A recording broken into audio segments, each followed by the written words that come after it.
हेमा मालिनी को 70s में industry में टॉप एक्ट्रेस माना जाता था, लेकिन एक टाइम ऐसा भी था जब हेमा मालिनी भी इंडस्ट्री में नई थी।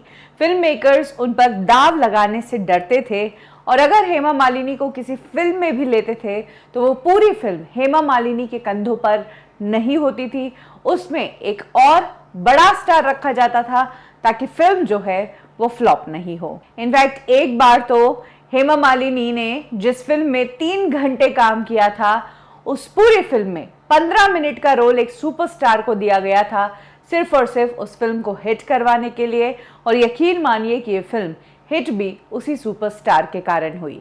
तो आज कब क्यों और कैसे में मैं आपको यही बताने वाली हूँ कि कब ड्रीम गर्ल कहलाई जाने वाली हेमा मालिनी की फिल्म को हिट करवाने के लिए दूसरे सुपरस्टार की मदद लेनी पड़ी।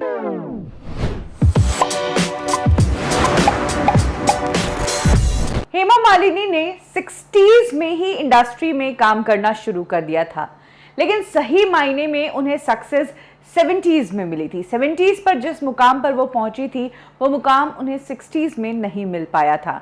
इसी दौरान हेमा मालिनी एक बड़ी फिल्म में काम कर रही थी। नए राइटर्स की जोड़ी इंडस्ट्री में आई थी और वो फिल्मों को एक अलग ही तरह से लिखती थी। राइटिंग का हुनर अब तक का उनका सबसे अलग हुनर था। सलीम जावेद की मैं बात कर रही हूँ। उन्होंने ही एक फिल्म लिखी थी जिसमें हेमा मालिनी और शम्मी कपूर काम कर रहे थे। जिस वक्त सलीम जावेद ने इस फिल्म को लिखा और कास्टिंग पूरी हो गई, उसके बाद सलीम जावेद को लगा कि इस तरीके से इन स्टार्स के बलबूते पर ये फिल्म हिट नहीं होने वाली है, क्योंकि शम्मी कपूर साहब जो है वो तब कम फिल्में कर रहे थे, वहीं हेमा मालिनी ने अब तक इतनी बड़ी हिट नहीं दी थी कि उनके होने से कोई फिल्म हिट हो जाए। यही कारण है कि फिल्म की शूटिंग से पहले स्क्रिप्ट को रिवाइज किया गया। इस फिल्म में एक नया किरदार डाला गया, उस किरदार के लिए राइटिंग की गई।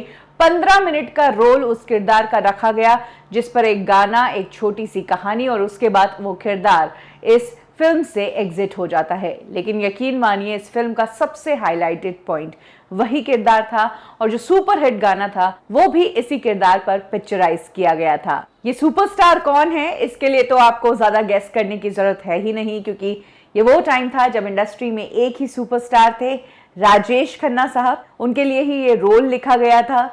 ये फिल्म थी 1971 की अंदाज फिल्म। रमेश सिप्पी की ये पहली फिल्म थी और सलीम जावेद ने फिल्म को लिखा था। सलीम जावेद ने राजेश खन्ना को बहुत करीब से जाना था और उन्होंने देखा था कि राजेश खन्ना का क्रेज जनता के सर चढ़ बोलता है।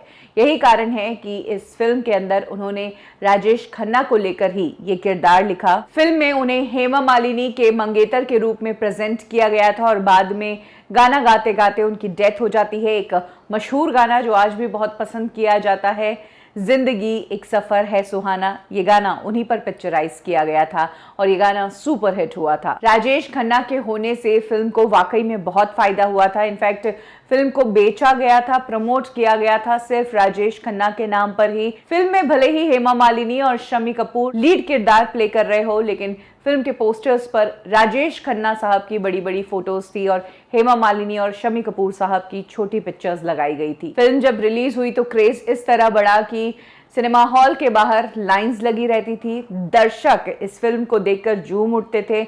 बहुत प्यार दिया लोगों ने इस फिल्म को। ये फिल्म ब्लॉकबस्टर साबित हुई। इनफैक्ट इस वाकये को खुद शेयर किया सलीम जावेद साहब ने और सलीम खान साहब ने तो ये तक कह दिया था कि ये वो दौर था जब फिल्में हिट नहीं हुआ करती थी। अगर कुछ हिट था इंडस्ट्री में तो वो थे सिर्फ और सिर्फ राजेश खन्ना। तो कुछ इस तरीके का स्टारडम था उनका कि बड़ी बड़ी फिल्में उनके कंधों पर डाली जाती थी हिट करवाने के लिए, और ये फुल प्रूफ फॉर्मूला थे फिल्मों को हिट करवाने के।